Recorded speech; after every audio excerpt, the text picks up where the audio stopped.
2 नवंबर 2007 को ठीक 11 बजे ब्रिटिश छात्र मेरेडिथ केरचर का जीवनहीन शरीर विया डेला पेरगोला में अपने कमरे में जमीन पर पड़ा था। इटली के पेरुगिया में एक शांत सड़क पर एक बार शांत और शांत वातावरण ने एक दृश्य में बदल गया जो पूरी तरह से भयानक और चीखने का था।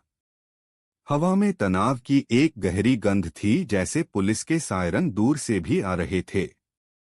यह एक ऐसा दिन था जो छोटे शहर को अपने कोर में हिला देगा, और मेरेडिथ के प्रियजनों के लिए यह एक ऐसा पल था जिसे वे कभी भी अपने दिमाग से मिटा नहीं पाएंगे।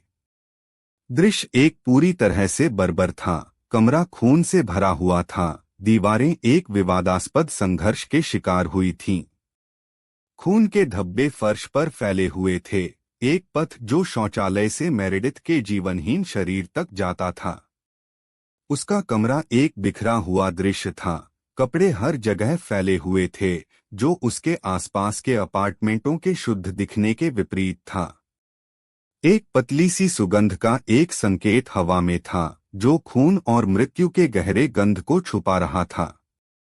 मेरेडिथ के कमरे में हर एक वस्तु एक जीवन की कहानी बताती थी, जो कि क्रूर रूप से कट गई थी। मेरेडिथ केरचर, एक सुंदर और जीवंत 21 वर्षीय छात्रा, जमीन पर निष्क्रिय थी। उनके लंबे घुमावदार भूरे बाल खून से मट्टे हुए थे। उनकी एक बार चमकदार आंखें अब एक स्थायी दृष्टि में फ्रीज हो गई थीं। एक ही जूता उनके पैर पर था, जबकि दूसरा जूता कई फीट दूर था, जैसे कि हमलावर से बचने के लिए एक तड़पदार प्रयास में किक किया गया था। उनकी त्वचा, जो एक बार चमकदार और चिकनी थी, अब पीली और चिकनी थी, जो उन्होंने झेली गई हिंसा का प्रमाण था। मेरेडिथ के शरीर के हर एक विवरण ने एक युवा महिला की कहानी बताई, जो कि उसके जीवन को क्रूर रूप से ले लिया गया था। जब पुलिस ने अपराध स्थल की जांच की, तो एक पड़ोसी ने दावा किया कि उन्होंने मेरेडिथ की अमेरिकी साथी अमांडा नॉक्स को 11:30 बजे के आसपास भवन से निकलते देखा। दूसरे पड़ोसी ने मेरेडिथ के कमरे से 11:15 बजे के आसपास अजीब आवाजें सुनी। नॉक्स का अपना अलीबी था कि उन्होंने रात को अपने प्रेमी राफेले सोलेचिटो के साथ बिताया, लेकिन बाद में उन्होंने उस घटना के बारे में एक विरोधाभासी बयान दिया। नॉक्स के निशान थे एक दीपक पर, और एक रहस्यमय डीएनए नमूना मेरेडिथ के कपड़ों पर पाया गया। मेरेडिथ की हत्या के रहस्य को धीरे धीरे उजागर हो रहा था, और इसके साथ एक जालबाजी और धोखाधड़ी का एक जाल बन रहा था। पहले दूतावासी पहुंचे तो मेरेडिथ के जीवनहीन शरीर को पाया। उनका सिर और हाथ अपराध स्थल से हटा दिए गए थे। पुलिस ने सावधानीपूर्वक नोट्स और अपराध स्थल की तस्वीरें लीं, हर एक संकेत इकट्ठा करने के लिए जो उन्हें मिला। उन्होंने मेरेडिथ के खून से भिगोए हुए कपड़े कमरे में फैले हुए पाए, साथ ही एक खून से भरा हुआ हाथकफी। जांचकर्ताओं ने शौचालय के दरवाजे में मेरेडिथ के टूटे हुए कपड़े का एक छोटा सा टुकड़ा भी पाया। दृश्य भयंकर था, लेकिन पुलिस ने अपने ध्यान को बनाए रखा। मेरेडिथ की हत्या के रहस्य को उजागर करने के लिए निर्धारित थे। मेरेडिथ केरचर, एक ब्रिटिश छात्रा, इस दुखद मामले के केंद्र में खड़ी थीं। 28 दिसंबर 1985 को जन्मी मेरेडिथ की उम्र 21 वर्ष थी जब उसका जीवन कठोरता से कट गया। वह यूनिवर्सिटी ऑफ लीड्स से एक आदान-प्रदान कार्यक्रम में थी और सने पेरुगिया, इटली में अपने नए जीवन में सेटल हो गई थी। मेरेडिथ का दैनिक जीवन उसके अध्ययन और उसके साथी छात्रों के साथ उसके रहने के घर में घूमता था, जिसमें एक अमेरिकी छात्र नामित अमांडा नॉक्स भी शामिल थी। उसकी व्यक्तित्व को जानने वालों ने उसे दोस्ताना, बुद्धिमान और बाहरी बताया था। मेरेडिथ एक निष्ठावान छात्र था, जो अपने शैक्षणिक मानकों को बनाए रखने के लिए कड़ी मेहनत करती थी। उनके परिवार, जो लंदन में रहते थे, उन्हें दूर से नजर रखते थे, लेकिन मेरेडिथ भी अपने निर्णयों और दोस्ती के अपने निर्माण के लिए कठिन थी। उनके बीच की दूरी के बावजूद मेरेडिथ ने अपने परिवार के साथ एक प्यार और समर्थन भरी संबंध बनाए रखा। उनके दोस्तों और साथी छात्रों ने उसे एक दयालु व्यक्ति के रूप में वर्णित किया, जो हमेशा दूसरों के लिए खुद को प्राथमिकता देती थी। यह जैसा और संबंधित व्यक्तित्व केवल उसकी अनपेक्षित मृत्यु को और भी विनाशकारी बना देगा। मेरेडिथ की हत्या से पहले के महीनों को एक श्रृंखला के रूप में चिह्नित किया गया था, जो अंततः उसके दुर्भाग्यपूर्ण भाग्य को निर्धारित करने में योगदान देगा।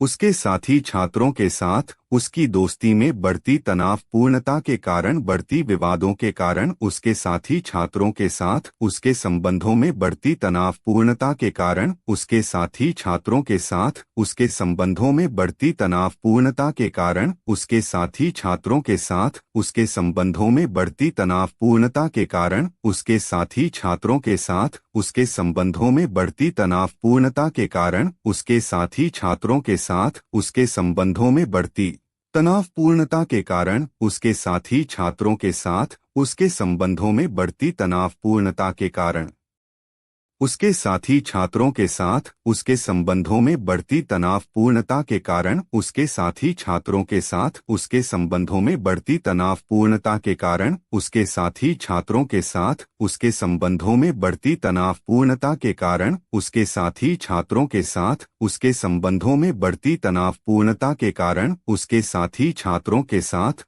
उसके संबंधों में बढ़ती तनावपूर्णता के कारण, उसके साथी छात्रों के साथ उसके संबंधों में बढ़ती तनावपूर्णता के कारण, उसके साथी छात्रों के साथ उसके संबंधों में बढ़ती तनावपूर्णता के कारण, उसके साथी छात्रों के साथ उसके संबंधों में बढ़ती तनावपूर्णता के कारण, उसके साथी छात्रों के साथ उसके संबंधों में बढ़ती तनावपूर्णता के कारण, उसके साथी छात्रों के साथ उसके संबंधों में बढ़ती तनावपूर्णता के कारण, उसके साथी छात्रों के साथ उसके संबंधों में बढ़ती तनावपूर्णता के कारण, उसके साथी छात्रों के साथ उसके संबंधों में बढ़ती तनावपूर्णता के कारण, उसके साथी छात्रों के साथ उसके संबंधों में बढ़ती तनावपूर्णता के कारण, उसके साथी छात्रों के साथ उसके संबंधों में बढ़ती तनावपूर्णता के कारण, उसके साथी छात्रों के साथ उसके संबंधों में बढ़ती तनावपूर्णता के कारण, उसके साथी छात्रों के साथ उसके संबंधों में बढ़ती तनावपूर्णता के कारण, उसके साथी छात्रों के साथ उसके संबंधों में बढ़ती तनावपूर्णता के कारण, उसके साथी छात्रों के साथ उसके संबंधों में बढ़ती तनावपूर्णता के कारण, उसके साथी छात्रों के साथ उसके संबंधों में बढ़ती तनावपूर्णता के कारण, उसके साथी छात्रों के साथ उसके संबंधों में बढ़ती तनावपूर्णता के कारण, उसके साथी छात्रों के साथ उसके संबंधों में बढ़ती तनावपूर्णता के कारण, उसके साथी शनिवार 1 नवंबर 2007 की शाम इटली के शहर पेरुगिया में अंधेरा छाया हुआ था। हवा शीतल थी, सितंबर के संकेतों के साथ तापमान लगभग 8 डिग्री सेल्सियस पर हिल रहा था। पेरुगिया मध्य इटली में एक मध्ययुगीन पहाड़ी शहर छात्रों के लिए बसने के लिए तैयार था, जो पूरे विश्व से आ रहे थे। मेरेडिथ केरचर एक ब्रिटिश छात्र इनमें से एक छात्र थे, जो अपने अमेरिकी साथी अमांडा नॉक्स के साथ वाया डेला पागेनेला पर एक छोटे से कॉटेज में रहते थे। सड़कें शांत थीं, केवल कुछ देर से खुले रात भर के बारों में से कुछ के साथ शहर के निवासियों और छात्रों को सेवा करते थे। मेरेडिथ की हत्या से पहले कुछ दिनों में मेरेडिथ ने यूनिवर्सिटी ऑफ पेरुगिया में यूरोपीय राजनीति और इतालवी का अध्ययन किया था और अपने साथी अमांडा नॉक्स और उसके इतालवी प्रेमी पैट्रिक लुमुम्बा के साथ वाया डेला पागेनेला पर एक छोटे से घर में रहते थे। समूह ने एक दूसरे के साथ करीबी दोस्त बन गए, लेकिन मेरेडिथ ने कुछ अन्य छात्रों के साथ भी करीबी होना शुरू किया, जिनमें एक ब्रिटिश छात्र जोसेफ मुलहॉर्ड और एक ऑस्ट्रेलियाई छात्र मैथ्यू मैकगोवन शामिल थे। वह अक्सर स्थानीय बारों और क्लबों में अपने दोस्तों के साथ रात का समय बिताने के लिए जानी जाती थी। मेरेडिथ ने अपने दोस्तों द्वारा उसकी निर्मल और निर्दोष प्रकृति के बारे में कभी-कभी मजाक किया था। उसके ब्रिटिश दोस्तों ने घर वापसी के लिए क्रिसमस की योजना बनानी शुरू कर दी थी। उस विनाशकारी रात के घटनाएं लगभग 9 बजे शुरू हुईं, जब मेरेडिथ और अमांडा के बीच एक विवाद हुआ, जो बताया गया था कि एक लड़के के बारे में था। दो साथी एक गड़बड़ाहट में आ गए। मेरेडिथ ने घर से बाहर निकलकर एक स्थानीय दोस्त के पास जाने के लिए तेजी से चल दिया, जहां वह शांत हो सके। यह माना जाता है कि वह लगभग 9:30 बजे घर से बाहर निकल गई और पेरुगिया की सड़कों पर गई, जहां वह अंततः अपने हत्यारे से मिली। रूडी गुएडे, एक आइवरियन प्रवासी, स्थानीय बारों में अक्सर दिखाई देते थे और उस रात के आसपास देखे जा सकते थे। गुएडे ने पहले शहर में एक श्रृंखला में चोरी की थी। वह पकड़ने से बचने की कोशिश कर रहा था, लेकिन कुछ दिनों बाद उसके बैग में खून से सनी हुई चाकू के साथ पकड़ा गया। हत्या का सबसे चौंकाने वाला एकल विवरण, और जो हमेशा के लिए हमारे साथ रहेगा, वह है मेरेडिथ के शरीर का चौंकाने वाला चित्र, जो उसके कमरे के फर्श पर पाया गया था, जिसमें 47 चाकू के घाव थे। उसकी आंखें विशाल थीं, जो उसके अंतिम क्षणों में महसूस की गई हैरानी और आतंक का प्रमाण था। मेरेडिथ के तकिए पर एक खून से सना हुआ अंगूठा पाया गया, जिससे जांचकर्ताओं को रूडी गुएडे की ओर सीधे जाने का मौका मिला। मेरेडिथ का शरीर उसके साथियों द्वारा पाया गया था, जब उन्हें पुलिस ने फोन किया कि मेरेडिथ गायब हो गई थी। उन्हें शुरू में इस भयानक दृश्य के बारे में पता नहीं था। घर जल्द ही बंद कर दिया गया और जांचकर्ताओं और पुलिस ने हत्या की जांच शुरू की। पुलिस जांच के पहले प्रतिक्रियाएं हड़कंप और भ्रम थे, जब अमांडा नॉक्स, मेरेडिथ की साथी, पुलिस द्वारा गिरफ्तार की गई और हत्या के बारे में पूछताछ की गई। उसकी शुरुआती गवाही थी कि वह अपने प्रेमी राफेले सोलेटो के साथ थी, लेकिन यह बाद में जांच के सबूतों द्वारा विवादित किया गया। पुलिस जांच के विस्तार के साथ, हम उस रात के घटनाओं के बारे में अधिक विस्तार से जांच करेंगे और जांच के दौरान शामिल लोगों के प्रेरणाओं को प्रश्न करेंगे। क्या यह एक प्रेम की हत्या थी या एक योजनाबद्ध हमला था? पूरी घटना का पैमाना स्पष्ट हो जाता। विशेष जांच 2 नवंबर 2007 को शुरू हुई, जब मेरेडिथ केरचर की लाश उसके साथियों द्वारा उनके छोटे से अपार्टमेंट में पाई गई, जिसमें अमांडा नॉक्स और राफेले सोलेकिटो शामिल थे, पेरुगिया, इटली में। पुलिस ने जल्दी से घटनास्थल पर पहुंचकर सबूतों को प्रोसेस करना शुरू किया, जिसमें शरीर के पास एक खूनी ब्रा मिली थी। उन्होंने पहले से ही कमरे के साथियों से पहले बयान लिए और अपराध स्थल से उंगलियों के निशान और डीएनए नमूने इकट्ठे किए।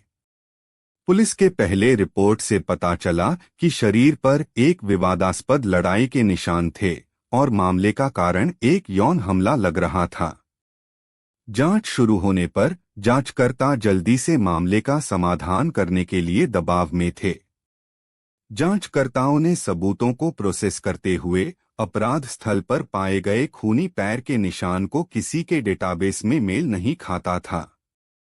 हालांकि पुलिस ने दरवाजे के हैंडल पर एक खूनी हाथ का निशान पाया, जो मेरेडिथ की लाश के पास के कमरे तक जाता था। बाद में की गई डीएनए विश्लेषण से पता चला कि हाथ का निशान एक ऐसे व्यक्ति का था जो मेरेडिथ के घर का सदस्य नहीं था या जिसे वे जानते नहीं थे। यह सबूत बाद में मामले को हल करने में महत्वपूर्ण साबित हुआ, क्योंकि बाद में यह पता चला कि यह निशान रूडी गुएडे का था, एक आइवरियन माइग्रेंट जो बाद में अपराध के लिए दोषी ठहराया गया। हाथ के निशान की खोज मामले में एक बड़ा मोड़ था, लेकिन उस समय वे अभी भी अमांडा नॉक्स